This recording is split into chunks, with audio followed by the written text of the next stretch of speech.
Okay, let's set up portrait mode on a Garmin DriveSmart.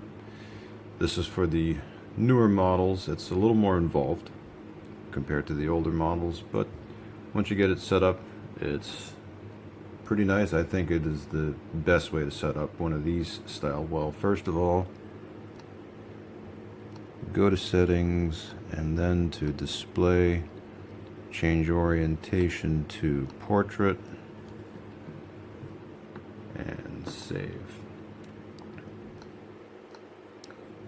So we see this, and what I do here is in tracking mode we leave that as is with the, I like having it show as direction. You can have it as time of day. You might want to have time of day, but I like having direction so I know what direction I'm facing. This one you can't change, it stays as is. This is where we set up this stuff. Now,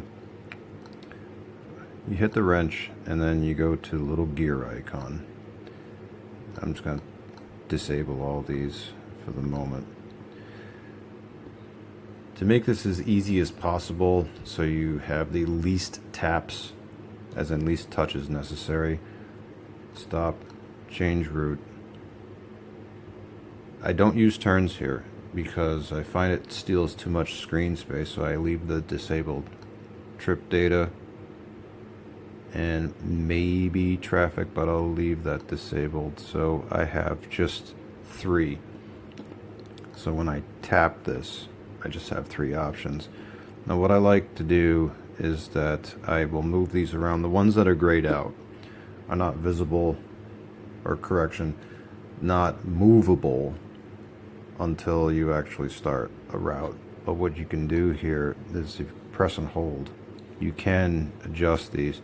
I like having trip data all the way on the left and actually want change route. I can't move it right now, but I will be able to in a moment. And then what I do is I will have, let's see, trip data. Yeah, I'll turn that on. Now in tracking mode, which means not navigating, you can have all this stuff. Good to know where you're facing. Now I have southwest and southwest, so I really don't need that twice. So let me just change these to default. Okay, so I'll change this one. That's where I like having time of day. It's right up here because I look more towards the top of the screen than the bottom of the screen.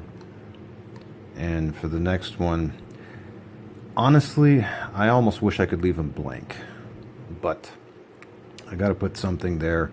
So I'll just put moving average and stopped time. So good enough. Now go to a location here and we'll do the next part. Well, first let me just mute the volume so the voice doesn't come on, and I will just go to cities and just pick a city here. I'll just type one in.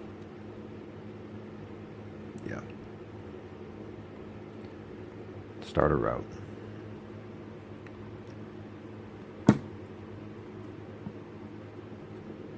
Simulate. The reason it's simulating, by the way, just so you know, is I'm going into settings, navigation, and I have the simulator on. So if you wanted to do that, that's how you do it. So now I see this. Now I'll change these just to default because they change when you're actually navigating. The first thing I'll do is I'll bring up this menu, and now I can move these around. So I can move change route to here. So I have trip, stop, change route. That's great. So if I need to do a quick detour, tap, tap it, and it's really close to each other. 1, 2, detour by road, or just whatever other detour I want to do. That's nice. I can stop from here instead of having to go back. I'll just show you why. Notice the distance between here and here. And notice the difference if I wanted to stop the other way, back, and then all the way up here to stop. while driving, that's not good. It's better to have them really close to each other. Up here. Okay, so I'll change the first one to time to turn, which shows us turn in. The next one I want is my direction of travel, east. And what I want for this one is actually not the time, but the remaining distance, so that's destination distance. And that's it. This is a great setup right here, because it shows the distance to the turn and how much time there is left to the turn, what direction I'm facing, the total distance left. I have my arrival time down here. Now I could change this over. I'll just let it take that turn first so you can see what happens.